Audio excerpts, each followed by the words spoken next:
Hi friends, welcome to Praveen sir classes. మొదటిసారి మన YouTube ఛానల్ని చూస్తున్న ప్రతి ఒక్క అభ్యర్థి ఇప్పుడే మన ఛానల్ని సబ్స్క్రైబ్ చేయండి. ఈ వీడియో కనుక నచ్చినట్లయితే లైక్ చేయండి. మీ ఫ్రెండ్స్ అందరికీ పోటీ పరీక్షలకు ప్రిపేర్ అవుతున్న ప్రతి ఒక్క ఆస్పిరెంట్కి ఈ వీడియో లింక్ని షేర్ చేయండి.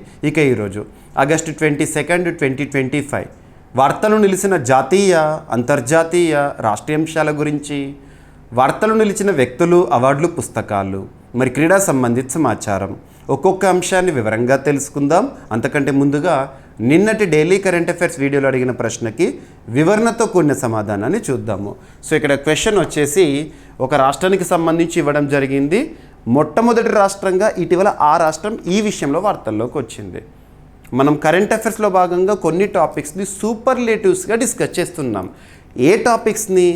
మొట్టమొదటి, అతిపెద్ద, అతి చిన్న, అతి పొడవైన, ఇలాంటి ప్రత్యేక పదాలతో కూడిన కరెంట్ అఫైర్స్ని సూపర్లేటివ్స్గా చూస్తున్నాము.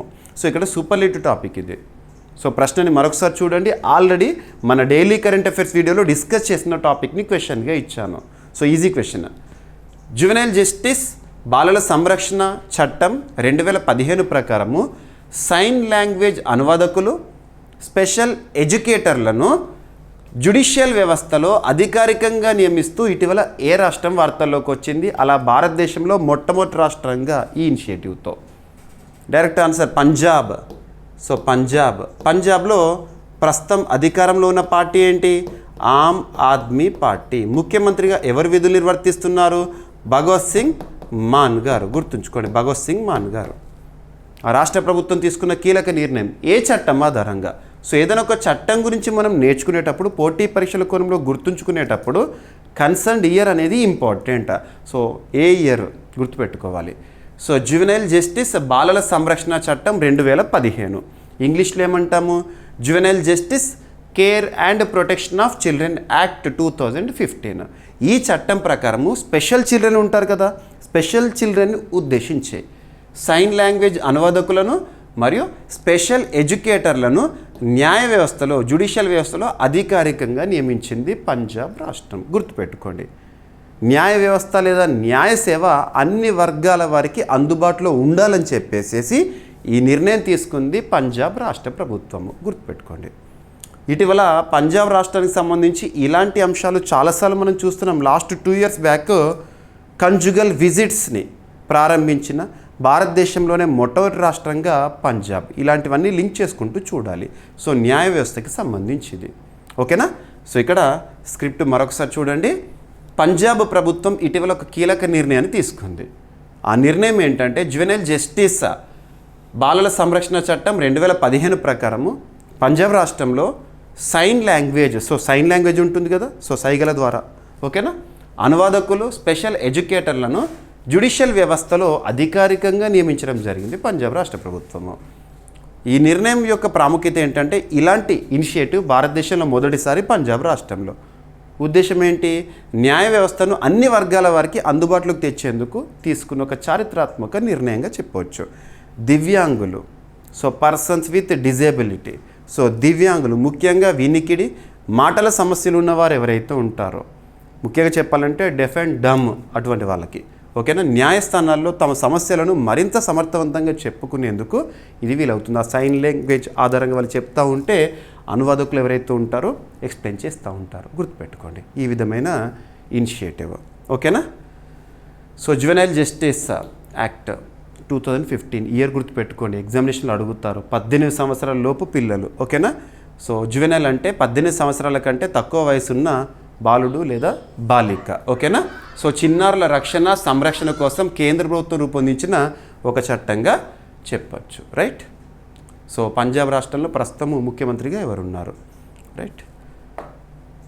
ఇక ఈరోజు ఫస్ట్ టాపిక్ ఆస్పిరెంట్స్కి మరొకసారి చెప్తున్నాను, ప్రతిరోజు కూడా మన డైలీ కరెంట్ అఫైర్స్ వీడియోని చూడండి. ప్రతిరోజు సాయంత్రం 7 గంటలకి మీకు నేను వీడియో అందిస్తున్నాను. వార్తలు నిలిచిన అన్ని అంశాలను కూడా సబ్జెక్ట్ లింక్ చేస్తూ, ఏ సబ్జెక్ట్ లింక్ చేస్తూ, ఏదైనా ఒక అంశం వార్తల్లోకి వచ్చిందంటే దానికి కన్సర్న్ సబ్జెక్ట్ని లింక్ చేస్తున్నాను. ఉదాహరణకి పాలిటీకి సంబంధించిన వర్ధమాన అంశం ఉందనుకోండి, పాలిటీ సబ్జెక్ట్లో భాగంగా కాన్సెప్ట్ని ఎక్స్ప్లెయిన్ చేస్తున్నాను అండ్ స్టాటిక్ పాయింట్స్ని అడిషన్గా ఇస్తున్నాను. ఈ విధమైన ప్రిపరేషన్తో మనకు ఏ పోటీ పరీక్ష అయినా, ఏ స్థాయి పోటీ పరీక్ష అయినా కరెంట్ అఫైర్స్ కోణంలో 100% సాధించడంతో పాటు జనరల్ స్టడీస్లో మ్యాక్సిమం స్కోర్ చేయగలుగుతాము. అదే స్ట్రాటజీతో చదవండి. ప్రతిరోజు వీడియో చూడండి, మీకు ఇవన్నీ కవర్ అయిపోతాయి. ఓకేనా? సో ఇక్కడ ఎకానమీకి సంబంధించి అనుకోవచ్చు, కరెంట్ ఎకానమీలో భాగంగా అర్థం చేసుకోవచ్చు. సో నిన్నటి రోజున ఆగస్టు 21, 2025 రోజున కేంద్ర ప్రభుత్వం తీసుకున్న కీలక నిర్ణయం. ఈ నిర్ణయం వెనుక రీసెంట్గా జరిగిన ఒక సంఘటన చెప్పవచ్చు. ఆగస్టు 15, 2025 రోజున 79వ స్వాతంత్ర దినోత్సవ వేడుకల సందర్భంగా భారత ప్రధాని నరేంద్ర మోదీ గారు ఎర్రకోట నుండి సుదీర్ఘ స్పీచ్ ఇచ్చారు కదా. అందులో ఒక రీఫార్మ్ గురించి మాట్లాడారు. ఆ రీఫార్మ్ ఏంటంటే జిఎస్టీకి సంబంధించి, జిఎస్టీ రీఫార్మ్స్లో భాగంగా. సో ఇక్కడ ఫస్ట్ కాన్సెప్ట్ చూద్దాము, తర్వాత ఇదేంటో చూద్దాము. So GST, goods and services tax, వస్తు సేవల పన్ను అని చెప్పవచ్చు. జిఎస్టీ అనేది ఏ రకమైన పన్ను అంటే పరోక్ష పన్ను, ఇండైరెక్ట్ ట్యాక్స్. మనకు ఎకానమీలో ట్యాక్సేషన్ సిస్టమ్ గురించి నేర్చుకునేటప్పుడు, పన్ను వ్యవస్థ గురించి నేర్చుకునేటప్పుడు 2 రకాల పన్నుల గురించి చూస్తాము. ఒకటి డైరెక్ట్ ట్యాక్స్, ఒకటి ఇండైరెక్ట్ ట్యాక్స్. డైరెక్ట్ అంటే ప్రత్యక్ష పన్ను, ఉదాహరణకు తీసుకుంటే ఇన్కమ్ ట్యాక్స్, కార్పొరేట్ ట్యాక్స్ అలాంటివి. ఇక ఇండైరెక్ట్ ట్యాక్స్ విషయానికి వస్తే GST is the best example. మరి భారతదేశంలో జిఎస్టీని ఒక పరోక్ష పన్నుగా జిఎస్టీని అమల్లోకి తీసుకురావడానికి దేశంలోనే అత్యున్నత చట్టమైన రాజ్యాంగాన్ని సవరించడం జరిగింది. మరి రాజ్యాంగాన్ని సవరించామంటే ఆ రాజ్యాంగ సవరణ చట్టం సంఖ్య చూడాలి కదా. 101వ రాజ్యాంగ సవరణ చట్టం 2016 ఆధారంగా రాజ్యాంగంలో కొన్ని మార్పులు తీసుకొచ్చాము. ఆ మార్పు ఆధారంగా ఒక ఆర్టికల్ గుర్తుపెట్టుకోండి, ఆర్టికల్ 279 క్యాపిటల్ ఏ. క్యాపిటల్ ఏ అంటే అర్థం ఏంటి? రాజ్యాంగం అమల్లోకి వచ్చినప్పుడు ఆ ఆర్టికల్ లేదు, మధ్యలో చేర్చారు అన్నట్టు. రాజ్యాంగం అమల్లోకి వచ్చినప్పుడు అంటే 1950 జనవరి 26 రోజున ఆర్టికల్ లేదు, ఇప్పుడు ఉంది అన్నట్టు. మరి ఇప్పుడు ఉంది అంటే ఏంటి? రాజ్యాంగం సవరించాం. ఈ రాజ్యాంగ సవరణ ద్వారా ఈ ఆర్టికల్ వచ్చింది. ఇలా క్యాపిటల్ లెటర్స్ చూసి గుర్తుపట్టొస్తుంది, అలా చూడాలి బేసిక్గా. ఓకేనా? మరి ఆర్టికల్ 279A అనేది జిఎస్టీ కౌన్సిల్ గురించి తెలుపుతుంది. జిఎస్టీ కౌన్సిల్ ఒక రాజ్యాంగబద్ధ సంస్థ, ఎందుకంటే రాజ్యాంగంలో పేర్కొన్నారు కాబట్టి. జిఎస్టీ కౌన్సిల్కి ఎక్స్ అఫిషియో చైర్పర్సన్గా, అధికార రీత్యా చైర్పర్సన్గా ఎవరు బాధ్యతలు నిర్వర్తిస్తారంటే ఫైనాన్స్ మినిస్టర్ గారు, కేంద్ర ఆర్థిక వ్యవహారాల శాఖ మంత్రి గారు విధులు నిర్వర్తిస్తారు. ప్రస్తుతం ఆర్థిక వ్యవహారాల శాఖ మంత్రిగా ఎవరున్నారు? నిర్మలా సీతారామన్ గారు. ఓకేనా? గుర్తుపెట్టుకోండి. జిఎస్టీకి సంబంధించి ఎలాంటి నిర్ణయాలు తీసుకోవాలన్నా కూడా జిఎస్టీ కౌన్సిలే తీసుకుంటుంది. మరి ప్రస్తుతం వాస్తవానికి జిఎస్టీ అనేది భారతదేశంలో ఎప్పుడు అమల్లోకి వచ్చింది? 2017 జూలై 1వ తేదీన అమల్లోకి వచ్చింది జిఎస్టీ. మరి జిఎస్టీకి సంబంధించి రకరకాల స్లాబ్స్ గురించి మనం చూస్తూ ఉంటాము. పన్ను పరిధి 0%, 5%, 12%, 18%, 28% ఈ విధంగా ఉండేది. కనీస అవసరాలను తీర్చే వస్తువులు కానివ్వండి, సేవలు కానివ్వండి, లేదా నిత్యావసరాలు కానివ్వండి తక్కువ పన్ను పరిధిలోకి వస్తాయి. లగ్జరీ గూడ్స్ ఐటమ్స్ ఏవైతే ఉంటాయి, సర్వీసెస్ ఏవైతే ఉంటాయి అవి ఎక్కువ పన్ను పరిధిలోకి వస్తాయి. ఏ గూడ్స్, ఏ సర్వీసెస్ ఏ పన్ను పరిధిలోకి వస్తారనే నిర్ణయం ఎవరు తీసుకుంటారు? GST council. సో ఇలా చూస్తాం. ఇక జిఎస్టీకి సంబంధించి ఎవ్రీ మంత్ ముగియగానే మనం గడిచిన నెలలో జిఎస్టీ వసూలు ఇంత నమోదైనాయి అని చెప్పేసి గణాంకాలు కూడా చూస్తాం. మరి జిఎస్టీ అమల్లోకి వచ్చిన తర్వాత ఇప్పటి వరకు జిఎస్టీ 2017 జూలై 1 రోజున అమల్లోకి వచ్చింది కదా, అప్పటి నుండి ఇప్పటి వరకు highest GST collections for single month, ఒక నెలకి. ఏ నెల? ఏప్రిల్ 2025. అంటే ఈ ఆర్థిక సంవత్సరం, ప్రస్తుత ఆర్థిక సంవత్సరం 2025-2026లో ఉన్నాం కదా మనం. ఈ ఆర్థిక సంవత్సరం మొదటి నెల పేరిట రికార్డ్ అయింది. ఎంత అంటే 2.37 lakh crore rupees. గుర్తుపెట్టుకోండి. ఇక గడిచిన ఆర్థిక సంవత్సరం 2024-25 ఆర్థిక సంవత్సరం మొత్తంలో కలిపితే జిఎస్టీ వసూళ్ళు అనేవి more than 22 lakh crore rupees వసూలు అయినాయి. ఇవన్నీ నెంబర్స్ ఇంపార్టెంట్, మీకు తరచు రిపీట్ చేస్తున్నాను, రివైజ్ చేస్తూనే ఉన్నాను ఇవి. ఓకేనా? గుర్తుపెట్టుకోండి. ఇక అబ్జర్వ్ చేస్తే జిఎస్టీకి సంబంధించి పన్ను పరిధి ఏదైతే ఉంటుందో స్లాబ్స్ అనేవి ఈ విధంగా ఉంటాయి. 5, 12, 18, 28 చాలా కాంప్లెక్స్గా ఉంది. అంత సింపుల్గా అర్థం చేసుకోరాదు. ఏ వస్తువు ఏ పన్ను పరిధిలోకి వస్తాయని ఎవరినైనా టక్కున అడిగితే ఎవరు చెప్పలేరు. సో మళ్ళీ చూడాల్సి ఉంటుంది. కాబట్టి దీన్ని మరింత సరళంగా సింపుల్గా జిఎస్టీ అర్థం అవ్వాలని చెప్పేసి అండ్ పన్ను పరిధి ఏవైతే ఉంటే ఈ స్లాబ్స్ అన్నిటిని కూడా కుదించేసేసి 2 స్లాబ్స్గా కుదిస్తామని చెప్పేసి భారత ప్రధాని గారు చెప్పారు. ఆగస్టు 15, 2025 రోజున ఎర్రకోట నుంచి చెప్పారు. ఈ దీపావళి కానుకగా తీసుకొస్తామని చెప్పేసి అనుకున్నట్టుగానే నిన్నటి రోజున కేంద్ర క్యాబినెట్ కేంద్ర మంత్రిమండలి 2 స్లాబులే ఉంటుంది ఇక జిఎస్టీ అని చెప్పేసి ఆ తీర్మానానికి ఆమోదం తెలిపారు. సో ఆల్రెడీ ఉన్న జిఎస్టీ స్లాబ్స్లో 2 స్లాబ్స్ని తొలగించారు. ఏంటా 2 స్లాబ్స్ అంటే 12, 28 స్లాబ్స్ని తొలగించారు. మరి ఏ స్లాబ్స్ని కొనసాగిస్తారట అంటే 5 and 18 స్లాబ్స్ని కొనసాగిస్తారంట. 5, 18 స్లాబ్స్ని దాదాపు కనీస అవసరాలు కానివ్వండి, నిత్యావసరాలు ఉంటాయి కదా, అవన్నీ 5% స్లాబ్లోకి వస్తాయి. ఇక లగ్జరీ గూడ్స్ సర్వీస్ ఏవైతే ఉంటాయో అవి 18% స్లాబ్లోకి వస్తాయి అన్నట్టు. మరి ఇది అధికారికంగా ఎవరు నిర్ణయించాలి? ఇక ఫైనల్గా జిఎస్టీ కౌన్సిల్ వంతు. జిఎస్టీ కౌన్సిల్ డిసైడ్ అవ్వాలి దీనిపైన ఏ స్లాబ్స్లో ఏవి ఉంటాయి అని చెప్పేసి అండ్ 5, 18కి ఓకే చెప్పాలి. అలా ఓకే చెప్పారంటే అఫీషియల్గా ఇక జిఎస్టీ 2 స్లాబ్స్ తోటే కొనసాగుతుంది. ఇక 0% అంటే నెగ్లిజిబుల్, మిగిలినవి 2 ఉండొచ్చు. ఓకేనా, గుర్తుపెట్టుకోండి. సో ప్రస్తుతం జిఎస్టీలో 4 ప్రధాన స్లాబ్స్ అంటే 0ని కౌంట్ చేయలేదు. 5, 12, 18, 28. సో కేంద్ర క్యాబినెట్ ఏం నిర్ణయం తీసుకుందంట? 12 తీసేస్తున్నారు, 28 తీసేస్తున్నారు. మిగిలిన ఏముంటుందంట? 5, 18 ఉంటుందంట. దీనిపైన అధికారికంగా జిఎస్టీ కౌన్సిల్ సమావేశమై నిర్ణయం తీసుకుంటే అమల్లోకి వస్తుంది. ఇప్పుడు వాటిని కేవలం 2 స్లాబులుగా 5% అండ్ 18%గా పరిమితం చేయాలనే ప్రతిపాదనకు మంత్రుల బృందం ఆమోదం తెలిపింది. రైట్, సరిపోతుంది. సో బేసిక్ అంతా చూడండి, ఫస్ట్ కాన్సెప్ట్ చూడండి, తర్వాత ఇప్పుడు తీసుకున్న నిర్ణయం చూడండి. ఈ విధంగా ప్రిపేర్ అయితే కరెంట్ అఫైర్స్ కోణంలో మనం మ్యాక్సిమం స్కోర్ చేయడంతో పాటు జనరల్ స్టడీస్లో కూడా ఎక్కువ మొత్తంలో మార్క్స్ రాబట్టవచ్చు. రైట్, ఇక జిఎస్టీకి సంబంధించి లాస్ట్ 5 ఇయర్స్లో జిఎస్టీ కలెక్షన్స్ ఏ విధంగా ఉన్నాయని కొన్ని గణాంకాలు మనం ఆల్రెడీ చాలాసార్లు ఇది డిస్కస్ చేస్తున్నాం. చూడండి, లాస్ట్ 5 ఇయర్స్లో రెట్టింపైన జిఎస్టీ వసూలు 2024-25 ఆర్థిక సంవత్సరం అంటే గడిచిన ఆర్థిక సంవత్సరంలో 22.08 lakh crore రూపీస్ జిఎస్టీ రూపంలో వసూలైందంట. గుర్తుపెట్టుకోండి. ఇక నెలవారీ సగటు జిఎస్టీ వసూళ్ళ గణాంకాలు కనుక తీసుకుంటే ఆన్ అన్ యావరేజ్ ఒక్కొక్క ఆర్థిక సంవత్సరంలో ఎంత మొత్తంలో జిఎస్టీ వసూలైంది ఒక నెలకి? 2017-18 ఆర్థిక సంవత్సరంలో 90,000 crore rupees on an average for single month. 2021-22 ఆర్థిక సంవత్సరంలో 1.51 lakh crore rupees per month on an average. ఇక 2023-24 1.68 lakh crore రూపీస్, 2024-25లో 1.84 lakh crore rupees on an average per month. గుర్తుంచుకోండి. ఓకేనా. ఇక highest GST collection for single month ఏ month పేరిట record అయింది చూడండి. రైట్, ఇక జిఎస్టీ అమల్లోకి వచ్చిన మొట్టమొదటి దేశం ఏదంటే ఫ్రాన్స్. ప్రపంచంలో జిఎస్టీ అమల్లోకి వచ్చిన ఎన్నవ దేశం? భారతదేశం అంటే 160వ దేశము. ఓకేనా, సో సరిపోతుంది. సో జిఎస్టీకి సంబంధించి ఎవరు అధ్యక్ష బాధ్యతలు నిర్వర్తిస్తారు జిఎస్టీ కౌన్సిల్కి, ఇవన్నీ కూడా చెప్పాను. Right, clear.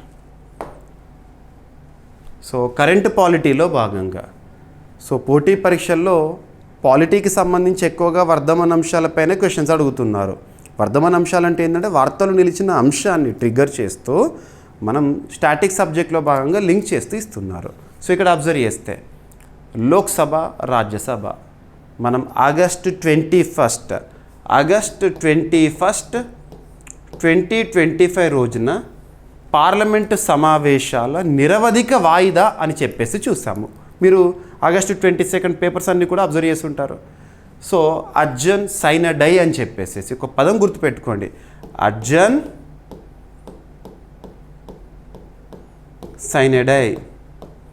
సైనడై very very important. Parliamentary terminology లేదా పార్లమెంటరీ జార్గన్ అంటారు. వాటిపైన పోటీ పరీక్షలో క్వశ్చన్స్ వస్తాయి. క్వశ్చన్ అవర్ అంటే ఏంటి, జీరో అవర్ అంటే ఏంటి, అర్జన్ అంటే ఏంటి, అర్జన్ సైనడే అంటే ఏంటి, ప్రొరోగ్ అంటే ఏంటి, ఇటువంటి పదాలు టర్మినాలజీ చూడాలి.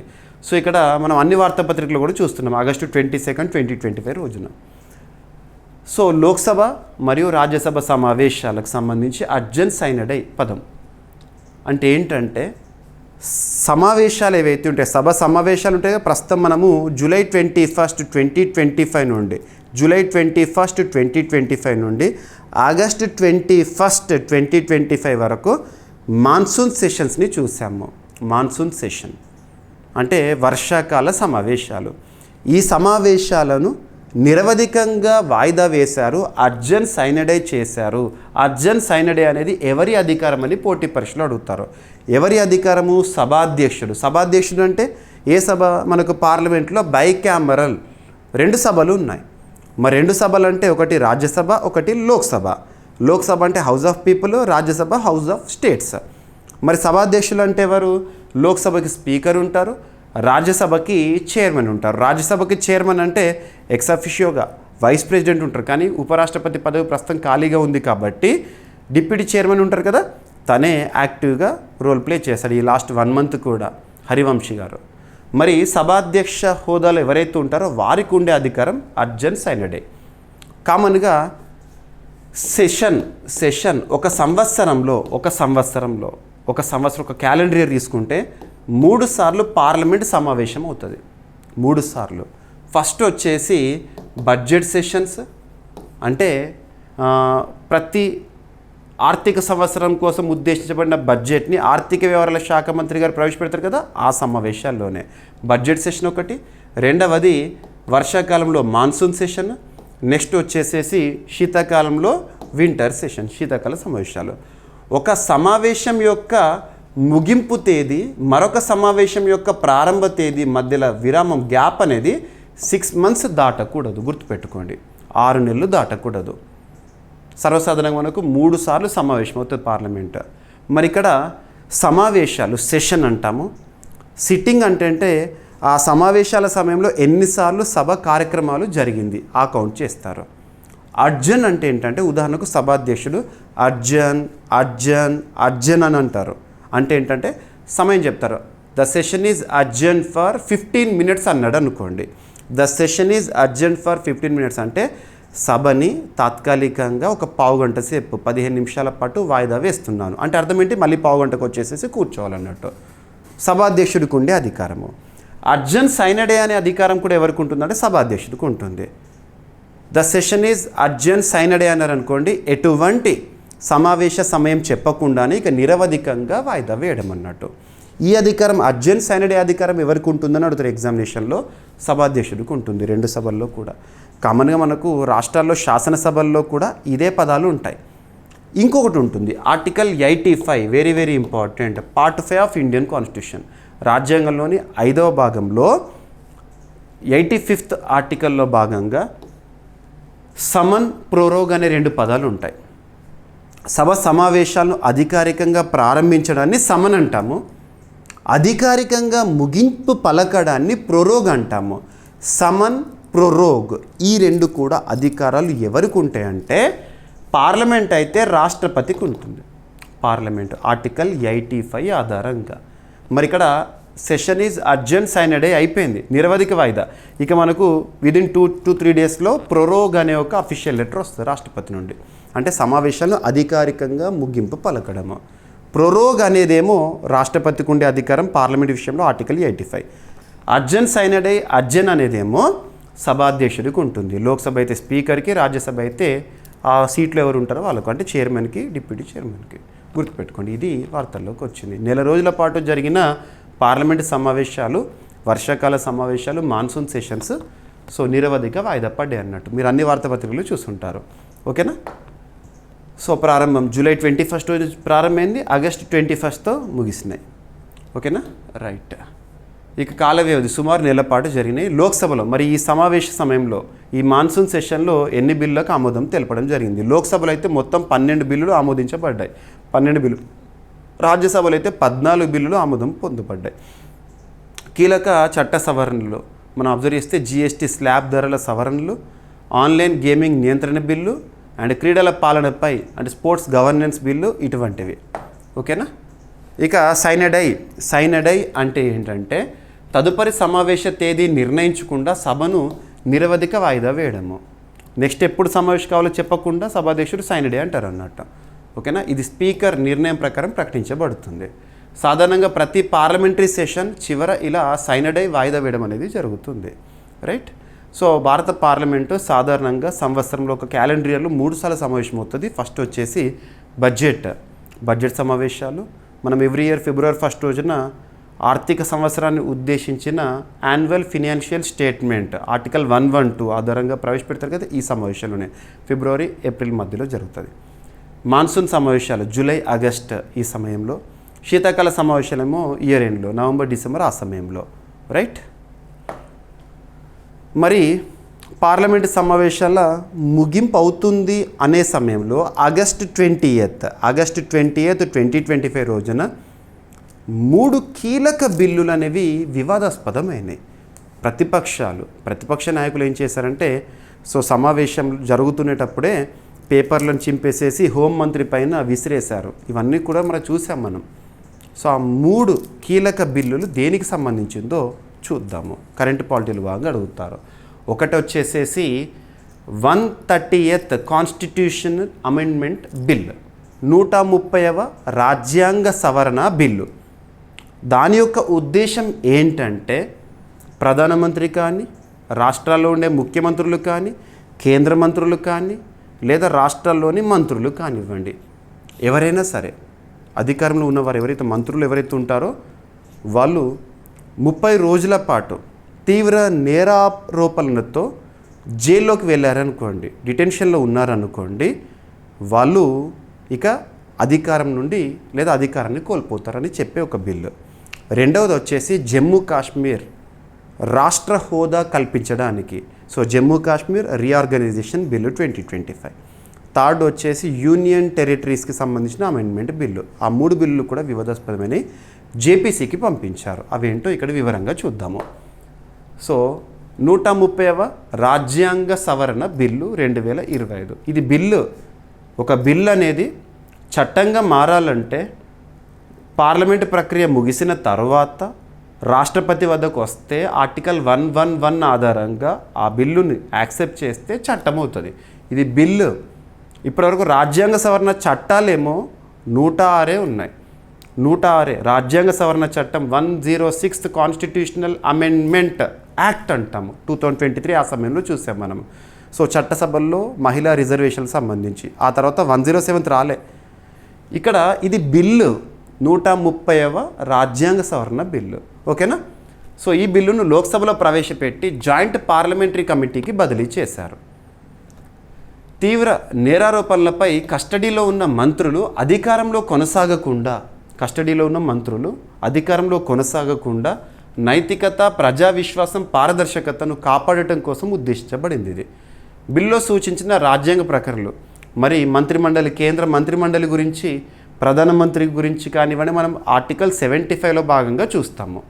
ఆర్టికల్ 75లో భాగంగా ఇందులో ఒక అమెండ్మెంట్ తీసుకొస్తారు. ఒకవేళ ఇది ఓకే అయిందనుకోండి, ఆర్టికల్ 75 క్లాజ్ 5A అలా తీసుకొస్తారు. నెక్స్ట్ ఆర్టికల్ 164 పార్ట్ 6లో ఉంటుంది. ఇది అంటే రాష్ట్రంలో మంత్రిమండలికి సంబంధించి తీసుకుంటారు. అండ్ ఆర్టికల్ 239 క్యాపిటల్ ఏ అంటే ఇది కేంద్రపాలిత ప్రాంతాలకు సంబంధించి, ముఖ్యంగా ఢిల్లీకి సంబంధించి. ఓకేనా. ఇక union territories act 1963, Jammu and Kashmir reorganisation act 2019 బిల్లో సూచించిన రాజ్యాంగ ప్రకారం చట్టాలు ఇవి.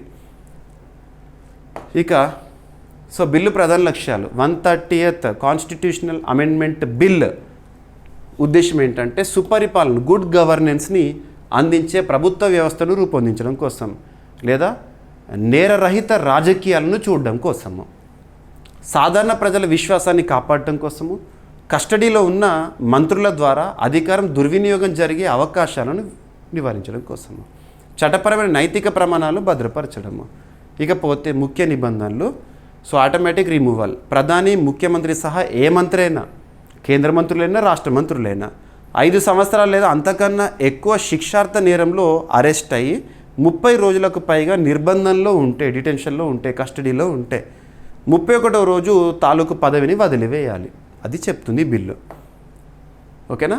మరి కేంద్ర మంత్రి మండలికి సంబంధించిన సభ్యులు కనుక ఒకవేళ ఎవరైనా ఒకరు 30 రోజులు జైలు జీవితంలో ఉన్నారనుకోండి, ఇక 31వ రోజు వాళ్ళని అధికారంలోకి వెళ్ళి వాళ్ళ మంత్రి పదవిని తీసేసి అధికారం ఎవరు ఉంటుంది? కేంద్రం అయితేనేమో రాష్ట్రపతి, రాష్ట్రాలైనవి అనుకోండి గవర్నరు, కేంద్రపాలిత ప్రాంతాలైనవి అనుకోండి అక్కడ మనం చూస్తే లెఫ్టినెంట్ గవర్నరు. ఓకేనా?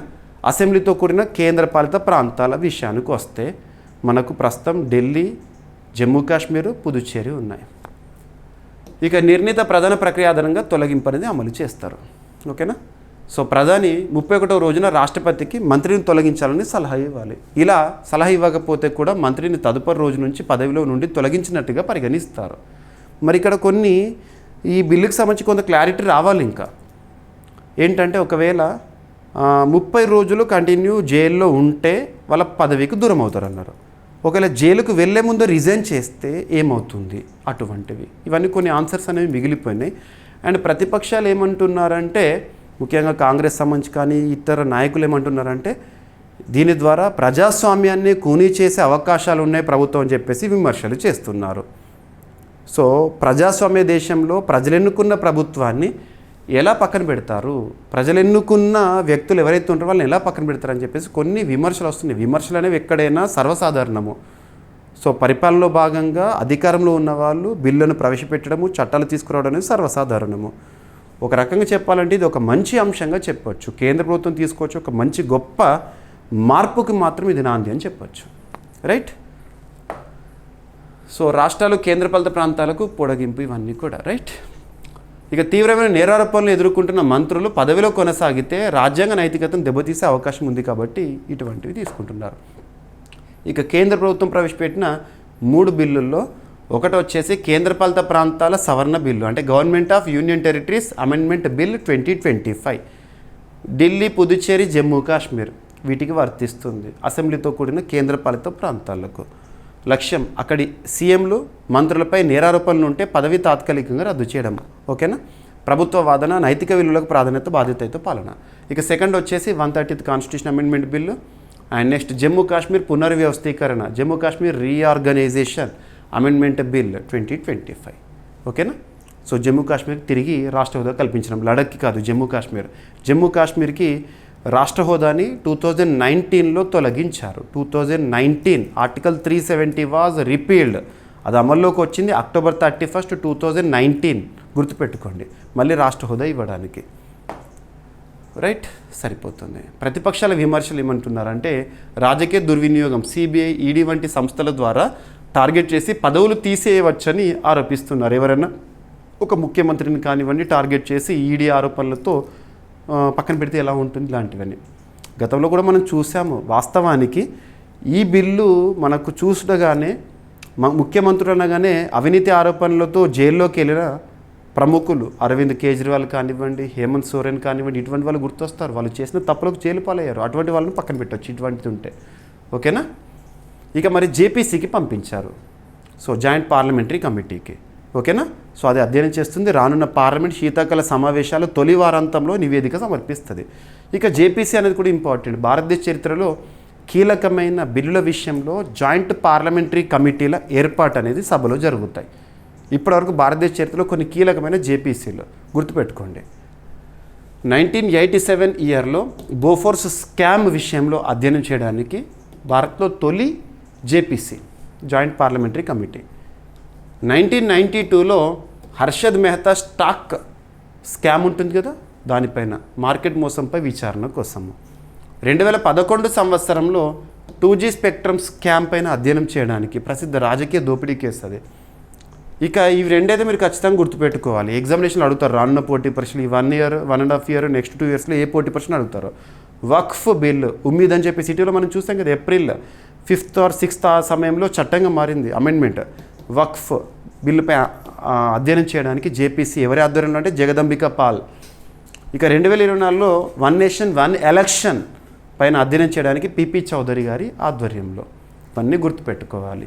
ఇక ప్రతిపక్షాలు చేస్తున్న ఇంకొక విమర్శ ఏంటంటే, భారతదేశంలో సమాఖ్య లక్షణాలు ఉన్నాయి. రాజ్యాంగంలో సమాఖ్య అనే పదం ఎక్కడ లేదు, కానీ దేశంలో మనం సమాఖ్య లక్షణాలను చూస్తున్నాము. దేశమంతా పరిపాలించేది కేంద్ర ప్రభుత్వము, యూనిట్స్ అంటే రాష్ట్రాలు ఉంటాయి కదా, ఒక్కొక్క రాష్ట్రంలో రాష్ట్ర ప్రభుత్వం అనేది ప్రజలచే ఎన్నుకోబడుతుంది. మరి సమాఖ్య లక్షణాలున్న భారతదేశంలో రాష్ట్రాల్లో కూడా ప్రభుత్వాలే కాబట్టి మరి రాష్ట్రంలో ముఖ్యమంత్రులు మంత్రులపైన నిర్ణయం తీసుకునే అధికారం పార్లమెంట్కి ఎలా ఉంటుంది అని చెప్పేసి కూడా క్వశ్చన్ అడుగుతున్నారు. ఇవన్నీ జరుగుతున్నాయి. సో చూద్దాం నెక్స్ట్ శీతాకాల సమావేశాల్లో ఫస్ట్ వీక్లోనే ఇది వస్తుంది కదా, అప్పుడు ఏం జరుగుతుంది, ఏం సూచనలు చేస్తారనేది. ఇక నెక్స్ట్ ఒక చట్టం, పోక్సో చట్టం. పోక్సో మనకు తెలుగు వార్తాపత్రికల్లో పోస్కో చట్టం అని రాస్తారు. POCSO, protection of children from sexual offence act. Protection of children from sexual offence act. POCSO చట్టం ఏ సంవత్సరం అంటే 2012. ఏదైనా ఒక చట్టం గురించి చూసినప్పుడు కన్సర్న్ ఇయర్ అనేది ఇంపార్టెంట్. సో పోక్సో చట్టం కింద మహిళలపై కూడా విచారణ చేయవచ్చు. కామన్గా చాలామంది అనుకుంటారు పోక్సో అంటేనే ఎవరైనా మైనర్ బాలికలు ఉంటారు కదా, వాళ్ళపైన ఏదైనా సెక్సువల్గా వైలెన్స్ జరిగితే అప్లికేబుల్ అవుతుంది చట్టం అని అనుకుంటారు. కానీ బాలికలతో పాటు బాలురపైన కూడా, మైనర్ బాలుడిపైన ఎవరైనా సెక్సువల్గా వైలెన్స్ చేశారనుకుంటే అప్పుడు కూడా వర్తిస్తుందని రీసెంట్గా కర్ణాటక హైకోర్టు తీర్పిచ్చింది. నిన్నటి రోజున మనం చూసాము. సో ఇక్కడ అబ్జర్వ్ చేస్తే పోక్సో చట్టం కింద మహిళలపై కూడా విచారణ చేయొచ్చు. ఇటీవల ఒక స్కూల్ విద్యార్థి పైన ఒక టీచర్ చేసిన లైంగిక దాడి, సో ఆ విషయంలో తీర్పు. సో లైంగిక నేరాల నుంచి బాలల పరిరక్షణ చట్టం పోక్సో యాక్ట్ 2012 ఇది బాలబాలికలపై లైంగిక దాడులను నిరోధించేందుకు రూపొందించిన చట్టము. ఈ చట్టం లింగ తటస్థం, జెండర్ న్యూట్రల్ అని కర్ణాటక హైకోర్టు స్పష్టం చేసింది. సో సెక్సువల్ అఫెన్స్ విషయంలో పురుషులపైన ఈ చట్టం వర్తించవచ్చు, మహిళలపైన వర్తించవచ్చు. 13 ఏళ్ల బాలుడిపై 48 ఏళ్ల ఆర్ట్ టీచర్ మహిళ లైంగిక వేధింపులకు పాల్పడిన కేసులో తీర్పిచ్చింది. సో వాళ్ళ పేర్లు ఇవన్నీ అవసరం లేదు, మనకు చట్టం అనేది ఎవరికి వర్తిస్తుంది ఆ కాన్సెప్ట్ చూస్తే సరిపోతుంది. ఓకేనా. పోక్సో చట్టం బాలబాలికలకు సమానంగా వర్తిస్తుందని, దోషి స్త్రీ అయినా పురుషుడైనా నేరం జరిగిందే ముఖ్యం, అక్కడ నేరం ముఖ్యం, ఎవరు చేశారు ఇక్కడ లింగం కాదు ముఖ్యం, నేరం, దాని ఆధారంగా శిక్ష విధిస్తారని చెప్పేసేసి రైట్. ఇక POCSO act, protection of children from sexual offences act 2012 చట్టం అమల్లోకి వచ్చిన సంవత్సరము 2012 నవంబర్ 14th గుర్తుపెట్టుకోండి. 18 ఏళ్ల లోపు ఉన్న బాలబాలికలను లైంగిక నేరాల నుంచి కాపాడడం కోసము బాధితులకు చైల్డ్ ఫ్రెండ్లీ విచారణ మరియు న్యాయం అందించడం అనేది ఉద్దేశము. ఇందులో కొన్ని సవరణలు తీసుకొచ్చారు 2019. అప్పుడు మనం నిర్భయ చట్టం అలా కూడా చూసాము. బాలికలపై గ్యాంగ్ రేప్కు మరణదండన అవకాశం కల్పించడము, లైంగిక నేరాలపై వేగవంతమైన విచారణకు స్పెషల్ కోర్టులను కూడా ఏర్పాటు చేయడము. ఇక నెక్స్ట్ పరిపాలనలో భాగంగా ఏ ప్రభుత్వమైనా కూడా సుపరిపాలనను అందించడం వైపే మొగ్గు చూపుతుంది, గుడ్ గవర్నెన్స్. అందులో భాగంగా ప్రభుత్వానికి సంబంధించి ప్రజల నుండి ఫిర్యాదులను స్వీకరించడం, గ్రీవెన్స్ రిడ్రెసల్ కానివ్వండి, ఇటువంటివి ఇంపార్టెంట్. ఎవరైనా మంత్రి కానీ లేదా ప్రభుత్వ పరిధిలోని వివిధ శాఖలు ఉంటాయి కదా, ఆ శాఖ అధికారులు కానివ్వండి ప్రజల విషయంలో ఏమైనా అవినీతికి పాల్పడ్డా, ఇబ్బందులు పెట్టినా కంప్లైంట్స్ లేదా ఫిర్యాదులను నమోదు చేయడానికి ఉద్దేశించబడింది. ఇక్కడ ఢిల్లీకి సంబంధించి ఢిల్లీ అసెంబ్లీతో కూడిన కేంద్రపాలిత ప్రాంతం. 2025 ఫిబ్రవరి నెలలో ఢిల్లీలో అసెంబ్లీకి ఎన్నికలు జరిగినాయి. దాదాపు 2 దశాబ్దాల తర్వాత ఢిల్లీ పీఠం పైన బీజేపీ అధికారంలోకి వచ్చింది. ముఖ్యమంత్రిగా రేఖా గుప్తా గారు విధులు నిర్వర్తిస్తున్నారు. ఇటీవల తనపైనే అటాక్ జరిగింది పక్కన పెడితే. ఓకేనా. ఢిల్లీ ప్రభుత్వం ఢిల్లీ మిత్ర అనే ఒక యాప్ని తీసుకొచ్చింది. ఉద్దేశం ఏంటంటే complaint registration and public hearings కోసము. సో ప్రారంభం 2025 ఆగస్టులో ఆమోదం ఢిల్లీ క్యాబినెట్ ద్వారా ఆమోదం పొందింది ముఖ్యమంత్రి రేఖా గుప్తా అధ్యక్షతన. లక్ష్యం పౌరుల ఫిర్యాదులకు వేగంగా సమగ్రంగా పరిష్కారం ఇవ్వడము. ఇక ఢిల్లీ ప్రభుత్వ శాఖలు, Delhi police, Delhi municipal corporations, Delhi cantonment board ఇతర సంస్థలపై ఒకే యాప్ ద్వారా కంప్లైంట్స్ ఫైల్ చేయవచ్చు అంట. ఓకేనా, గుర్తుపెట్టుకోండి. ఢిల్లీకి సంబంధించి ఒక రాజ్యాంగ సవరణ చట్టం 69th కాన్స్టిట్యూషనల్ అమెండ్మెంట్ 1991 ఇంపార్టెంట్. ఢిల్లీలో 70 అసెంబ్లీ స్థానాలు ఉన్నాయి. ఫిర్యాదు చేయడానికి 4 మార్గాలు. ఒకటి web portal, mobile app, WhatsApp, కాల్స్కు ప్రత్యేక కాల్ సెంటర్. ప్రజల దృష్టికోణం నుంచి ప్రభుత్వ పనితీరుపై సమగ్ర నిఘా వేయడంలో భాగంగా ఉద్దేశించబడింది. ఇక ఢిల్లీకి సంబంధించి so Delhi lieutenant governor, Delhi కేంద్రపాలిత ప్రాంతం కదా, ఆర్టికల్ 239AA గుర్తుపెట్టుకోండి.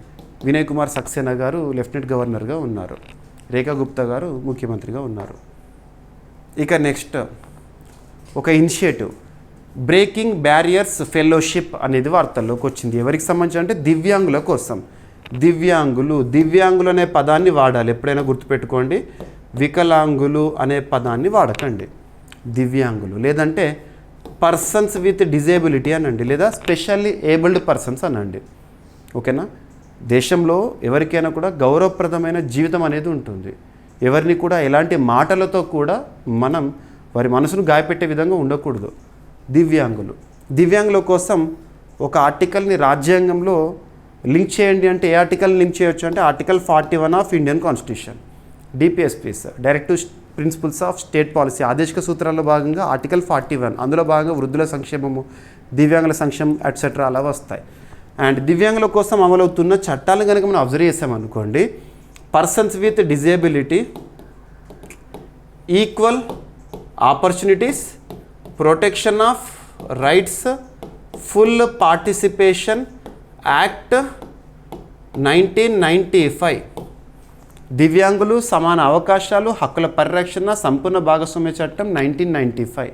కొత్త చట్టం ఏంటంటే దివ్యాంగుల హక్కుల రక్షణ చట్టం 2016. గుర్తుంచుకోండి, దివ్యాంగులకు రిజర్వేషన్స్ కానీ ప్రత్యేక సౌకర్యాలు కానివ్వండి ఈ చట్టం ద్వారానే అమలవుతున్నాయి. భారతదేశంలో మంత్రిత్వ శాఖల పరంగా చూస్తే ministry of social justice and empowerment దివ్యాంగుల కోసం ప్రత్యేక పాలసీలను పథకాలను ప్రారంభిస్తూ ఉంటుంది.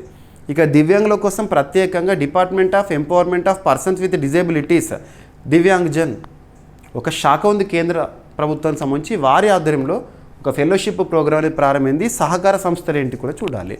సో ఎవరెవరంటే department of persons with disability and Nipman foundation, young leaders for active citizenship సంస్థలు, ఈ ముగ్గురు కూడా సంయుక్తంగా బ్రేకింగ్ బ్యారియర్స్ ఫెలోషిప్ని ప్రారంభించారు. ఉద్దేశం ఏంటి, ఫెలోషిప్ లక్ష్యాలు ఏంటంటే దివ్యాంగుల కార్యాలయాల్లో యువ ప్రొఫెషనల్స్ని నియమించడము, పాలసీ రూపకల్పన అమల్లో సహాయం కోసము, మరియు దివ్యాంగుల హక్కుల చట్టం 2016 అమలును బలోపేతం చేయడము, ఫెలోస్కి ప్రభుత్వ అనుభవం, మెంటర్షిప్ అవకాశాలను అందించడం కోసము. రైట్, గుర్తుంచుకోండి ఎవరెవరు సంతకాలు చేశారు ఈ కన్సర్న్డ్ డిపార్ట్మెంట్ సంబంధించి, శాఖలకు సంబంధించి, సంస్థలకు సంబంధించి. రైట్, సరిపోతుంది.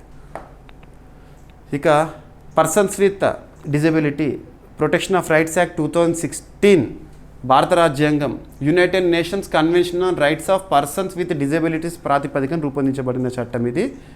దివ్యాంగులు దాదాపు అంతకుముందు గతంలో 7 నుంచి 21 కేటగిరీలకు విస్తరించారు. రైట్, సరిపోతుంది. నిప్మాన్ ఫౌండేషన్ అనేది దివ్యాంగుల సాధికారత కోసం పనిచేస్తుంది. ఇక నెక్స్ట్ పంపా రివర్ లేదా పంబా రివర్, ఏదైనా ఒకటే, పంపా లేదా పంబా ఎలా పిలిచినా ఒకటే, కేరళ రాష్ట్రానికి సంబంధించి. ముఖ్యంగా మీరు ఎవరైనా శబరిమల వెళ్ళే భక్తులు ఉంటారు కదా, వాళ్ళకి నది గురించి తెలిసి ఉంటుంది. పవిత్ర నది కేరళ రాష్ట్రంలో. ఈ నది విషయంలో కేంద్ర ప్రభుత్వం తీసుకున్న ఒక కీలక నిర్ణయం, దీని సంరక్షణ చర్యల్లో భాగంగా ఇటీవల ఏ నదులైతే వార్తల్లోకి వస్తున్నాయో వాటిపైన ప్రత్యేక శ్రద్ధను చూపండి. అంతర్రాష్ట్ర నదీ జలాల వివాదాల గురించి కూడా ఇటీవల చూసాం మనం. మహానది విషయంలో ఒడిషా, ఛత్తీస్గఢ్ గొడవ ఇలాంటివి ఖచ్చితంగా చూడండి. ఇక్కడ నది సంరక్షణ కోసము కేంద్ర ప్రభుత్వం ఇటీవల పంపా నదిని లేదా పంబా నదిని జాతీయ నది సంరక్షణ పథకం అందులో చేర్చేందుకు చర్యలను ప్రారంభించింది. జాతీయ నదీ సంరక్షణ పథకం అంటే national river conservation plan. National river conservation plan అంటే నదులను సంరక్షించడం కోసం కేంద్ర ప్రభుత్వ కార్యక్రమము. ప్రధాన నదుల రక్షణ కోసం కేంద్రం చేపట్టిన బహుళ కోట్ల విలువైన కార్యక్రమము. ఈ పథకం ద్వారా నదుల్లో మలినాల నివారణ, శుద్ధి పరిరక్షణకు నిధులను కేటాయిస్తారు. ఇక పంపా నది విషయానికి వస్తే వార్తల్లోకి వచ్చింది కూడా చూడండి. ఏ రాష్ట్రం అంటారు? కేరళ. పంపా నదిని దక్షిణ భగీరథి లేదా కేరళ గంగా అని కూడా పిలుస్తారు. ఈ నది శబరిమల ఆలయంతో గాఢమైన సంబంధాన్ని కలిగి ఉంటుంది. భక్తులకు చాలామంది తెలుసు పంపా. ఓకేనా, భక్తులు శబరిమలకు వెళ్ళే ముందు తర్వాత ఈ నదిలో స్నానం చేయడం సాంప్రదాయంగా చూస్తారు. ఇక పంపా నది ఎక్కడ ఉద్భవిస్తుంది? కేరళలో. ఓకేనా, వెస్టర్న్ ఘాట్స్లో. వెస్టర్న్ ఘాట్స్ చూడండి, very very important. Western Ghats అనేవి 6 రాష్ట్రాలు విస్తరించి ఉన్నాయి. గుజరాత్, మహారాష్ట్ర, గోవా, కర్ణాటక, కేరళ, తమిళనాడు. ఓకేనా, పంపా నది ప్రవాహం తూర్పు కేరళ నుండి పడమటకు ప్రయాణించి అరేబియా సముద్రంలో కలుస్తుంది పంపా రివర్. రైట్, సరిపోతుంది. ఇక కేంద్ర ప్రభుత్వ కార్యక్రమంలో పంపా నదిని సంరక్షించడం కోసం ఏ కార్యక్రమం అన్నాను? National river conservation plan. ఎప్పుడు ప్రారంభమైంది ఈ ప్రోగ్రామ్ అంటే 1985లో ప్రారంభమైంది.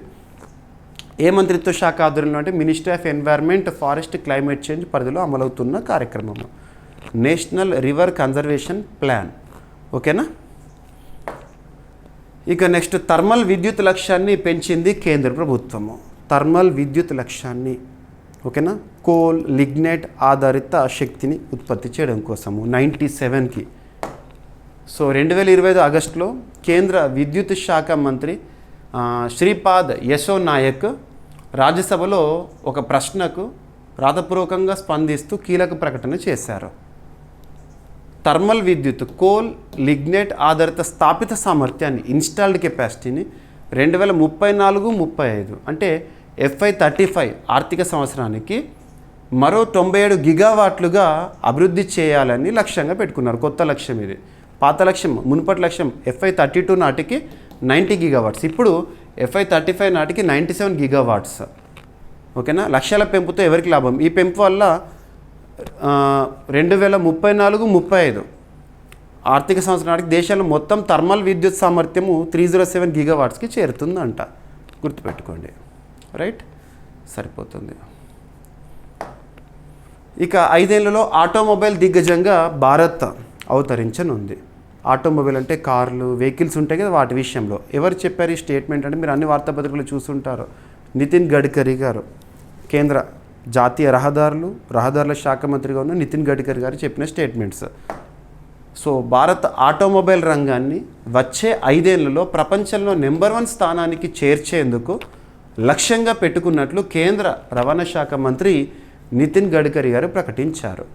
ఈ వ్యాఖ్యలు రీసెంట్గా ఒక ప్రోగ్రాంలో ఒక సమ్మిట్లో చెప్పారు. ఆ సమ్మిట్ అనేది అంత పెద్ద ఇంపార్టెంట్ కాదు, బట్ ఈ లక్ష్యాలు ఇంపార్టెంట్. ప్రస్తుత భారత ఆటో పరిశ్రమ లేదా ఆటోమొబైల్ పరిశ్రమ 22 లక్షల కోట్ల రూపాయలుగా ఉంది. టోటల్ ఆటోమొబైల్ ఇండస్ట్రీ వాల్యూ వచ్చేసి దేశంలో 22 lakh crore రూపీస్. అతిపెద్ద ఆటోమొబైల్ ఎక్కడ అంటే అమెరికా. ఎంత అంటే value 78 lakh crore rupees Indian కరెన్సీలో. Next China 47 lakh crore rupees. Next మూడవ అతిపెద్ద ఆటోమొబైల్ మార్కెట్ కలిగి ఉన్న దేశంగా భారత్ వాల్యూ 2014 అంటే కేంద్రంలో బీజేపీ అధికారంలోకి రాకముందు 2014 ఆ సమయంలో ఆటోమొబైల్ పరిశ్రమ పరిమాణం వచ్చేసేసి 7.5 lakh crore రూపీస్ మాత్రమే ఉండేదంట. ఇప్పుడు అది 22 lakh crore రూపీస్ మార్కెట్గా అవతరించింది. రైట్. సో నితిన్ గడ్కరీ గారు భారత్ ఆటో రంగంలో ప్రస్తుతం 2 వీలర్లు 3 వీలర్లు ఉత్పత్తిలో ప్రపంచంలో మొదటి స్థానంలో ఉంది. ఎలక్ట్రిక్ వెహికల్స్ రంగాన్ని ప్రోత్సహించేందుకు కేంద్రం FAME guidelines fast adoption and manufacturing of electric and hybrid vehicles FAME 1 guideline చూసాము, 2 గైడ్లైన్స్ చూసాము. ప్రస్తుతం మనం PM E-డ్రైవ్ని కూడా చూస్తున్నాము ఎలక్ట్రిక్ వెహికల్స్ని ప్రోత్సహించడానికి. రైట్. భారత ప్రధాన ఆటోమొబైల్ హబ్లు వచ్చేసి పూణే, చెన్నై, గురుగ్రామ్, హైదరాబాద్, సనంద్. ఇక లాజిస్టిక్స్ సామర్థ్యం పెంపు కోసం గతిశక్తి ప్లాట్ఫాము ఇటువంటివి అమలు చేస్తుంది కేంద్ర ప్రభుత్వము. ఇక భారత్ చైనా ఇరు దేశాల మధ్య సత్సంబంధాలు అనేవి చూస్తున్నాం. ఇక ఈ మంత్ ఎండింగ్లో భారత ప్రధాని నరేంద్ర మోదీ గారు చైనా పర్యటనకి వెళ్ళబోతున్నారు. షాంఘై కోఆపరేషన్ ఆర్గనైజేషన్ శిఖరాగ్ర సమావేశానికి. సో ఇటీవలే సుబ్రహ్మణ్యం జయశంకర్ గారు లేదంటే ఇరు దేశాలకు సంబంధించి విదేశీ వ్యవహారాల శాఖ మంత్రుల మధ్య జరిగిన సమావేశం అవుట్కమ్ చూసాము. సో కొన్ని పాసెస్ ఓపెనింగ్ కానివ్వండి, ఇరు దేశాల మధ్య ట్రేడింగ్ కానివ్వండి బలపడుతున్నాయి. కానీ ఇక్కడ భారత్ చైనా మధ్య వాణిజ్య లోటు వచ్చేసి $100 బిలియన్ అంట. వాణిజ్య లోటు అంటే ఏంటంటే మనం అబ్జర్వ్ చేస్తే ఇంపోర్ట్స్ ఎక్కువగా ఉండి ఎక్స్పోర్ట్స్ తక్కువగా ఉన్నాయి అనుకోండి, వాణిజ్య లోటు అనేవి కారకమవుతుంది. ఓకేనా. ఏ దేశమైనా గుర్తుపెట్టుకోండి, ఎక్స్పోర్ట్స్ ఎక్కువ చేయాలి, ఇంపోర్ట్ తక్కువ చేసుకోవాలి. అలా అయితే ఫారెక్స్ కూడా పెరుగుతుంది. ఇంపోర్ట్స్ పైన ఎక్కువగా డిపెండ్ అయ్యి ఎక్స్పోర్ట్ తగ్గించుకున్నాం అనుకోండి, అది చాలా డెట్ ట్రాప్, ఫారెక్స్ కూడా పడిపోతాయి. వాణిజ్య లోటు ట్రేడ్ డెఫిసిట్కి దారితీస్తుంది ఎకానమీలో.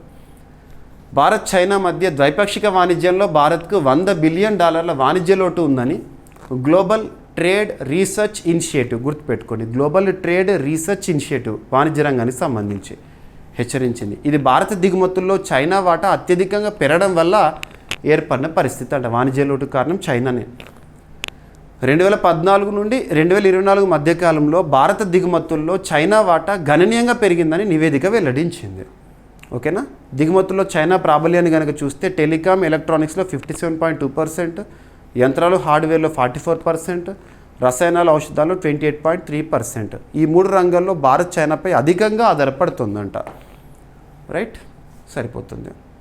ఇక GTRI సూచనలు ఏం చేస్తుంది అంటే చైనాపై అధిక ఆధారాన్ని తగ్గించుకోవాలి, ముఖ్యంగా దిగుమతులు తగ్గించుకో, దేశీయ తయారీ రంగాన్ని బలోపేతం చేయాలి. ఉదాహరణకు మేక్ ఇన్ ఇండియాని మరింత విస్తృతం చేయాలి, పెట్టుబడులు, మౌలిక వసతులు, నూతన సాంకేతికతపై దృష్టి పెట్టాలి, ఆత్మనిర్భర్ భారత్కి మరింత ఇంపార్టెన్స్ ఇవ్వాలని చెప్తున్నారు.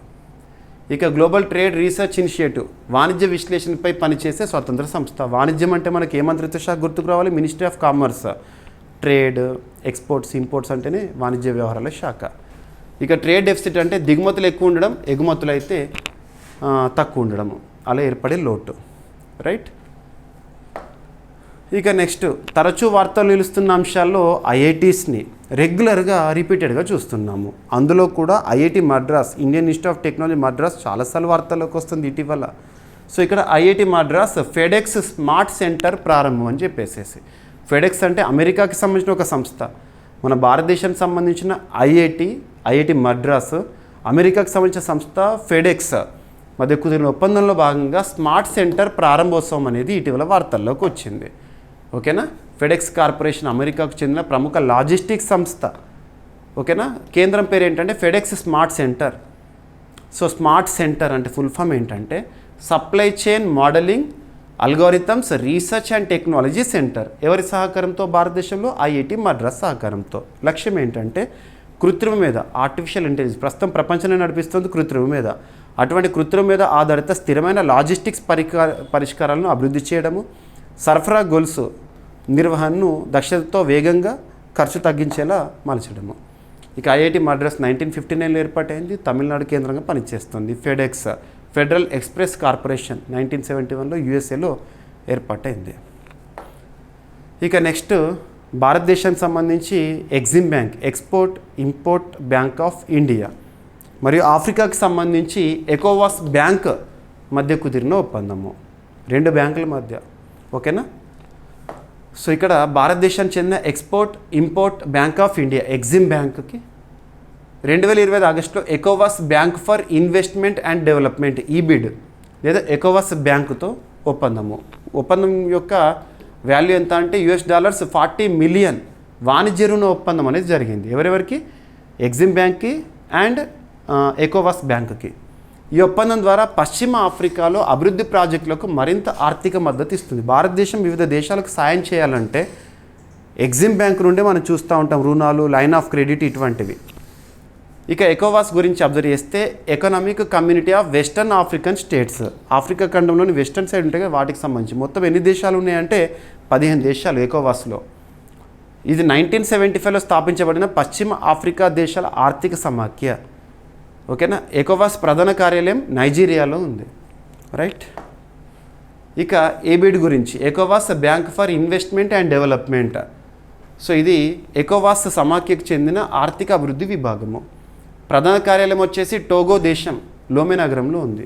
ఓకేనా, సరిపోతుంది. ఇక ఎక్స్పోర్ట్ బ్యాంక్, భారతదేశం సంబంధించి ఎగ్జిమ్ బ్యాంక్, ఇది భారత ప్రభుత్వం చెందిన ఎగుమతి దిగుమతి కోసం ప్రత్యేకంగా ఏర్పాటు చేసిన బ్యాంకు 1982లో ఏర్పడింది. మీరు ఒక టాపిక్ చూడండి, ఏదైనా ఒక టాపిక్ వార్తల్లోకి వచ్చిందంటే దానికి సంబంధించి స్టాటిక్ పాయింట్స్ని అడిషన్గా ఇస్తున్నాను, సబ్జెక్ట్ లింక్ చేస్తున్నాను, ఎక్కడైతే కాన్సెప్ట్ ఉందో కాన్సెప్ట్ ఎక్స్ప్లెయిన్ చేస్తున్నాను. సో ప్రధాన కార్యాలయం ముంబైలో ఉంది ఎగ్జిమ్ బ్యాంక్. ఇక నెక్స్ట్, సెంటమ్ ఎలక్ట్రానిక్స్ మరియు BEL మధ్య ఒక ఒప్పందం అనేది వార్తల్లోకి వచ్చింది. BEL రక్షణ రంగానికి సంబంధించి. సో సెంటమ్ ఎలక్ట్రానిక్స్ లిమిటెడ్ అది బెంగళూరుకు చెందిన సంస్థ మరియు భారత్ ఎలక్ట్రానిక్స్ లిమిటెడ్ మధ్య రక్షణ ఎలక్ట్రానిక్స్ రంగంలో సహకారానికి అవగాహన ఒప్పందం, మెమరాండమ్ ఆఫ్ అండర్స్టాండింగ్ అనేది జరిగింది. ఈ ఒప్పందం ద్వారా అత్యాధునిక డిఫెన్స్ ఎలక్ట్రానిక్స్ పరికరాల అభివృద్ధి, రక్షణ రంగానికి సంబంధించి పరికరాల అభివృద్ధి, ఉత్పత్తి, టెస్టింగ్, ఇంటిగ్రేషన్ మొదలైన రంగాల్లో సంయుక్తంగా పనిచేస్తారంట ఇరు సంస్థలు కూడా. ఒకటి సెంటమ్ ఎలక్ట్రానిక్స్, నెక్స్ట్ BEL మధ్య కుదిరిన ఒప్పందం, రక్షణ రంగానికి కోసం జరిగిన ఒప్పందము. బెంగళూరులో ఏర్పాటైన సంస్థ 1994లో Centum electronics. Right. So BEL అనే రక్షణ మంత్రిత్వ శాఖకు చెందిన పబ్లిక్ సెక్టర్ అండర్టేకింగ్, కేంద్ర ప్రభుత్వ రంగ సంస్థ 1954లో ఏర్పాటైంది, బెంగళూరు కేంద్రంగా పనిచేస్తుంది. రైట్. మరి ఈ భాగస్వామ్య ఒప్పందం ద్వారా రక్షణ రంగ ఆవిష్కరణలకు మరింత ఊతం జరిగే అవకాశం ఉంది. ఇక నెక్స్ట్ ఒక విన్యాసము అంతర్జాతీయ స్థాయిలో, మన భారతదేశానికి సంబంధించింది కాదు, మన భారతదేశానికి సంబంధించి అంటే ఇటీవల మనము సింబెక్స్, స్లినెక్స్, బోల్డ్ కురుక్షేత్ర ఇటువంటివి చూసాము. ఇక్కడ మనం అబ్జర్వ్ చేస్తే మన భారతదేశం పార్టిసిపెంట్ కాదు, America, United States of America మరియు సౌత్ కొరియా సంయుక్తంగా నిర్వహించిన ఒక విన్యాసము. ఆ విన్యాసం పేరు ఏంటంటే Ulchi Freedom Shield exercises. Ulchi Freedom Shield exercises ఇటీవల వార్తల్లోకి వచ్చినాయి. ఎన్ని దేశాలకు సంబంధించి? 2 దేశాలకు సంబంధించి. ఏంటా 2 దేశాలు? అగ్రదేశం అమెరికా, నెక్స్ట్ వచ్చేసేసి సౌత్ కొరియా. ఎందుకు? నార్త్ కొరియాకి సంబంధించి ప్రతిస్పందన చర్యల్లో భాగంగా. సో ఉల్చి ఫ్రీడమ్ షీల్డ్ అనేది దక్షిణ కొరియా మరియు అమెరికా సంయుక్తంగా నిర్వహించే వార్షిక మిలిటరీ విన్యాసము. ఈ విన్యాసం 11 రోజుల పాటు జరుగుతుంది. ఇందులో 21,000 మంది సైనికులు పాల్గొన్నారంట. అందులో 18,000 మంది దక్షిణ కొరియాకు సంబంధించిన వారే. ఈ విన్యాసం అణు ఆయుధాలు కలిగిన ఉత్తర కొరియాను ఎదుర్కొనే సన్నద్ధత గురించి తెలుపుతుంది. ఏదైనా ఒక విన్యాసం వార్తల్లోకి వచ్చింది రక్షణ రంగానికి సంబంధించి అంటే అది ప్రిపేర్నెస్లో భాగంగా, వారి యొక్క ఆయుధ సంపత్తిని, బలాన్ని, రక్షణ బలాన్ని చూపించడంలో భాగంగా. ఇక సౌత్ కొరియా విషయానికి వస్తే రాజధాని సియోల్, కరెన్సీ వచ్చేసి వన్, ప్రస్తుత అధ్యక్షుడు లీజే మియాంగ్. తూర్పు ఆసియాలో అమెరికా ప్రధాన మిత్ర దేశాల్లో ఒకటి. ఇక అమెరికాకి సంబంధించి ఇక నెక్స్ట్ సైన్స్ అండ్ టెక్నాలజీలో భాగంగా ఒక కొత్త ఉపగ్రహము యురేనస్కి 29వ ఉపగ్రహం, యురేనస్ గ్రహానికి 29వ ఉపగ్రహం శాటిలైట్గా ఇటీవల ఒక శాటిలైట్ గుర్తించారు శాస్త్రవేత్తలు. S/2025U1 S/2025U1 దేనికి సంబంధించి? యురేనస్. సో ఎవరు ప్రకటించారంటే నాసా, అమెరికాకు సంబంధించి అంతరిక్ష పరిశోధనలు చేసే సంస్థ గుర్తించిన టెలిస్కోప్. దేని ద్వారా గుర్తించారంటే జేమ్స్ వెబ్ స్పేస్ టెలిస్కోప్. ప్రస్తుతం అడ్వాన్స్డ్ టెలిస్కోప్ అది. ఉపగ్రహానికి ఏం పేరు పెట్టారు? S/2025U1. ఇది యురేనస్కి ఎన్నో ఉపగ్రహం అంట? 29వ ఉపగ్రహంగానంట. ఓకేనా? సో ఉపగ్రహ వ్యాసం ఏంటి ఇవన్నీ కూడా ఇక్కడ ఇచ్చాను, జస్ట్ చూడండి సరిపోతుంది. ఈ పేరు and at the same time దీనికి సంబంధించి హెడ్డింగ్ చూడండి చాలు. ఓకేనా? సైన్స్ అండ్ టెక్నాలజీ ఇలాంటి టాపిక్స్ మనం చాలాసార్లు చూస్తూ ఉంటాం, కానీ పోటీ పరీక్షల కోణంలో something of everything should be known. పోటీ పరీక్షల కోణంలో ఎంతవరకు ఇంపార్టెంట్ అంతవరకు చూస్తే సరిపోతుంది. ఈ పరిశోధన ఎలా చేశారు, ఆ మెజర్మెంట్స్ ఏంటి అడగరు, బట్ ఎక్స్ట్రా ఇన్ఫర్మేషన్ మనకు నాలెడ్జ్ కోసం చూడాలి. రైట్. ఇక యురేనస్ గురించి చూస్తే సౌర వ్యవస్థలో 7వ గ్రహము.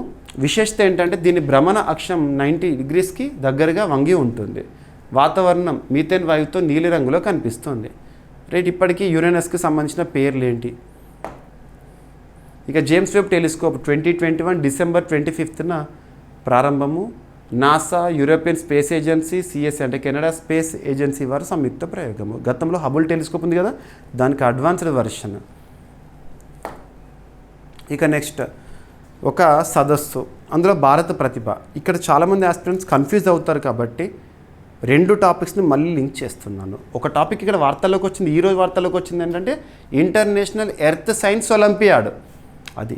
కానీ దీనికి నేను రీసెంట్గా వార్తల్లోకి వచ్చిన 18th IOAAని లింక్ చేస్తున్నాను.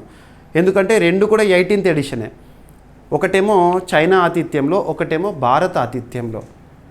మనం అబ్జర్వ్ చేసాం నిన్నటి రోజున ఆగస్టు 21, 2025 వరకు, ఆగస్టు 11th నుండి ఆగస్టు 21, 2025 వరకు ముంబై వేదికగా దాదాపు 10 రోజుల పాటు జరిగిన international olympiad on astronomy and astrophysics, that is different, భారత ఆతిథ్యంలో ముంబై వేదికగా జరిగింది.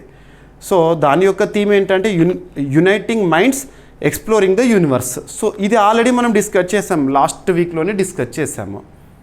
ఇప్పుడు వార్తల్లోకి వచ్చింది, ఈరోజు వార్తల్లోకి వచ్చింది ఏంటంటే 18th ఎడిషనే International Earth Science Olympiad, IESO, అంతర్జాతీయ భూ విజ్ఞాన ఒలింపియాడ్. ఇది ఎక్కడ? చైనాలో. అందులో భారత్ అద్భుతమైన ప్రతిభ. సో జీనింగ్ చైనాలో జరిగింది. So international Earth Science olympiad భారతదేశంలో జరిగిందేమో IOAA. ఓకేనా? సో లక్ష్యం ఏంటంటే హై స్కూల్ విద్యార్థుల్లో భూ విజ్ఞాన రంగంపై అవగాహన, పరిశోధన నైపుణ్యాలు, అంతర్జాతీయ సహకారాన్ని పెంపొందించడం కోసము ఏ శాస్త్రాల్లో భాగంగా. ఇందులో భారత్ 7 పథకాలను సాధించింది. అందులో 1 gold, 4 silver, 2 bronze and 1 special మెడల్ని సాధించడం జరిగింది. మినిస్ట్రీ ఆఫ్ ఎర్త్ సైన్సెస్ పరిధిలో వీళ్ళందరికీ సపోర్ట్ చేశారు. రైట్. సో మరి దీన్ని ఎవరు నిర్వహించారంటే IESO. So International Geo Science Education Organisation, ఇక ministry of earth sciences. And next వచ్చేసి తెలంగాణ రాష్ట్రానికి సంబంధించి నిన్నటి రోజున ఆగస్టు 21 రోజున ప్రారంభమైన ఒక ఇనిషియేటివ్, ముఖ్యంగా పుస్తక పఠనాన్ని ప్రోత్సహించడం కోసం నా పుస్తకం నా కథ అనే ఒక ఇనిషియేటివ్ రీడింగ్ క్యాంపెయిన్ని ప్రారంభించారు తెలంగాణ రాష్ట్రంలో. ఏ సంస్థ వారు, ప్రత్యేకత ఏంటి? నా పుస్తకం నా కథ. పాఠశాల విద్యార్థుల్లో పఠనాసక్తిని పెంచే లక్ష్యంతో ఈ రీడింగ్ క్యాంపెయిన్ అనేది ప్రారంభమైంది. ఆగస్టు 21 నిన్నటి నుండి ప్రారంభమైంది. సో ఎవరి ఆధ్వర్యంలో? రూమ్ టు రీడ్ ఇండియా అనే ఒక ట్రస్ట్ ఉంటుంది, ఆ ట్రస్ట్ వారి ఆధ్వర్యంలో. ఓకేనా, పాఠశాల విద్యాశాఖ వారు శ్రీకారం చుట్టారు, సహకారం అందిస్తున్నారు. సో విద్యార్థుల్లో పఠనాసక్తి, భాషా నైపుణ్యాన్ని పెంపొందించడము, పుస్తకాలను తాము సొంతంగా భావించే బానిసత్వాన్ని కలిగించడము, సృజనాత్మకత, ఆత్మవిశ్వాసం, వ్యాఖ్యాత నైపుణ్యం పెంపొందించడానికి పఠనాన్ని ప్రోత్సహించడం, ఇటువంటి పుస్తకాలకు చాలా ఇంపార్టెన్స్ ఇస్తున్నారు. ఇటీవల అక్షర జ్ఞానం అని చెప్పేసి అస్సాం రాష్ట్రంలో ప్రభుత్వ ఉద్యోగులకు 1 month ప్రత్యేకంగా ఒక శాలరీ ఇచ్చారు నవంబర్కి. సో ఈ రీడింగ్ క్యాంపెయిన్ ప్రపంచ అక్షరాస్యత దినోత్సవం సెప్టెంబర్ 8 వరకు జరుగుతుంది అంట. So room to read India trust వారి ఆధ్వర్యంలో, రైట్, అది అమెరికా కేంద్రంగా పనిచేస్తున్న సంస్థ. ఇక నెక్స్ట్ ఫుట్బాల్లో ఒక రికార్డుని తిరగరాసిన వ్యక్తి, అత్యధిక మ్యాచ్లో ఆడిన వ్యక్తిగా బ్రెజిల్ దేశానికి చెందిన గోల్ కీపర్ ఫ్యాబియో చరిత్ర సృష్టించాడు. ఓకేనా, ఫుట్బాల్ని అంతర్జాతీయ స్థాయిలో నిర్వహించేది, నియంత్రించేది ఫిఫా, గుర్తుపెట్టుకోండి. జ్యూరిచ్ స్విట్జర్లాండ్ కేంద్రంగా పనిచేసిన సంస్థ. ఇక బ్రెజిల్ అంటేనే ఫుట్బాల్.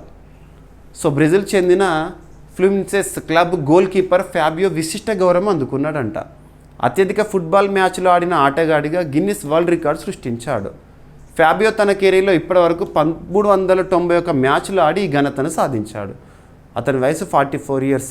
ఓకేనా, గుర్తుంచుకోండి. గతంలో ఉన్న రికార్డ్ని బ్రేక్ చేస్తాడు. గతంలో ఇంగ్లాండ్ మాజీ గోల్ కీపర్ పీటర్ షెల్టన్ తన రికార్డుని బ్రెజిల్కి చెందిన ఫ్యాబియో బ్రేక్ చేశాడు, రైట్.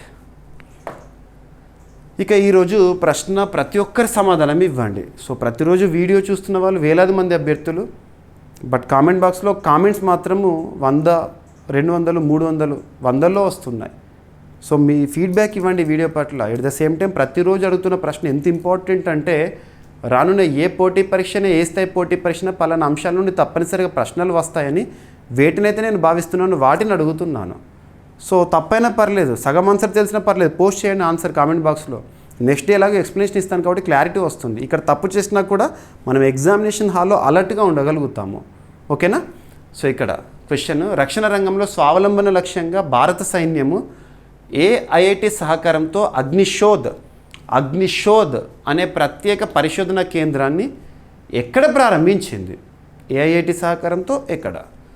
ఇక ఈరోజు టాపిక్స్ని మనం క్విక్ రివిజన్ చేస్తే, సో జిఎస్టీ స్లాబ్స్కి సంబంధించి జిఎస్టీ స్లాబ్స్ ఇక 2 చూడబోతున్నాము.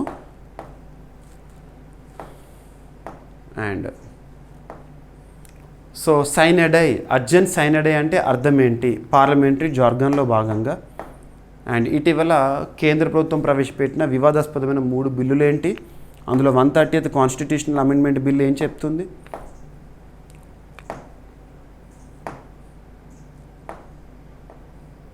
ఇక పోక్సో చట్టం కింద మహిళలపై కూడా విచారణ చేపట్టవచ్చు అని కర్ణాటక హైకోర్టు సంచలన తీర్పు. అండ్ ఢిల్లీ ప్రభుత్వ సుపరిపాలనలో భాగంగా ఢిల్లీ మిత్ర యాప్ అనేది ఒకటి ప్రారంభమైంది. ఉద్దేశం ఏంటి? అండ్ బ్రేకింగ్ బ్యారియర్స్ ఫెలోషిప్ దివ్యాంగుల కోసం ప్రత్యేకము. అండ్ పంబా రివర్ లేదా పంపా రివర్ ఇటీవల వార్తల్లోకి వచ్చింది. కన్జర్వేషన్ ప్రోగ్రాంలో భాగంగా కేంద్ర ప్రభుత్వానికి సంబంధించి థర్మల్ విద్యుత్ లక్ష్యాన్ని పెంచిన కేంద్ర ప్రభుత్వము 97 GW. అండ్ 5 ఏళ్లలో ఆటోమొబైల్ దిగ్గజంగా భారత్ని చూడబోతున్నాం. ప్రస్తుతం ప్రపంచంలో 3వ స్థానంలో ఉన్న భారత్. అండ్ భారత్ చైనా మధ్య వాణిజ్య లోటు $100 బిలియన్ అంట. వాణిజ్య లోటు అంటే ఏందో కాన్సెప్ట్ చూడండి. And IIT Madras FedEx SMART centre ప్రారంభము. అండ్ భారత ఎగ్జిమ్ బ్యాంక్ ఎకోవాస్ బ్యాంక్ ఒప్పందము. అండ్ సెంటమ్ ఎలక్ట్రానిక్స్ BEL మధ్య కుదిరిన ఒప్పందం రక్షణ రంగానికి సంబంధించి. ఉద్దేశం ఏంటో చూడండి, సరిపోతుంది. అండ్ ఉల్చి ఫ్రీడమ్ షీల్డ్ విన్యాసం ఎక్సర్సైజ్ సిటీలో వార్తలోకి వచ్చింది. అమెరికా, సౌత్ కొరియాకి సంబంధించి. అండ్ యురేనస్కి 29వ ఉపగ్రహాన్ని ఇటీవల గుర్తించారు జేమ్స్ వెబ్ టెలిస్కోప్ నుండి. నాసా శాస్త్రవేత్తలు S2025U1 అని పేరు పెట్టారు ఉపగ్రహానికి. అండ్ 18వ అంతర్జాతీయ భూ విజ్ఞాన ఒలింపియాడ్ చైనాలో జరిగింది. భారత్ సాధించిన పథకాలు ఎన్ని అని అడుగుతారు. సో 7. అండ్ నా పుస్తకం నా కథ రీడింగ్ క్యాంపెయిన్ ప్రారంభమైంది తెలంగాణలో. ఏ సంస్థ ఆధ్వర్యంలో అంటే room to read India trust. And ఫుట్బాల్లో అరుదైన రికార్డును సృష్టించిన అత్యధిక మ్యాచ్లు ఆడిన ఒక వ్యక్తిగా గోల్ కీపర్ ఫ్యాబియో బ్రెజిల్ దేశానికి చెందిన వ్యక్తి. అండ్ ఈరోజు ప్రశ్న, రక్షణ రంగంలో స్వావలంబన లక్ష్యంగా భారత సైన్యం AIIT సహకారంతో అగ్నిశోధ్ అనే ప్రత్యేక పరిశోధన కేంద్రాన్ని ఎక్కడ ప్రారంభించింది? AIITలో ప్రారంభించింది. ప్రతి ఒక్కరు సమాధానం ఇవ్వండి. ఓకేనా? మన మిస్లేనియస్ టాపిక్స్ ఉన్నాయనుకోండి, నో నీడ్ టు వర్రీ. రేపటి క్లాస్లో జోడించి డిస్కస్ చేద్దాము. మళ్ళీ కలుద్దాం. Thank you.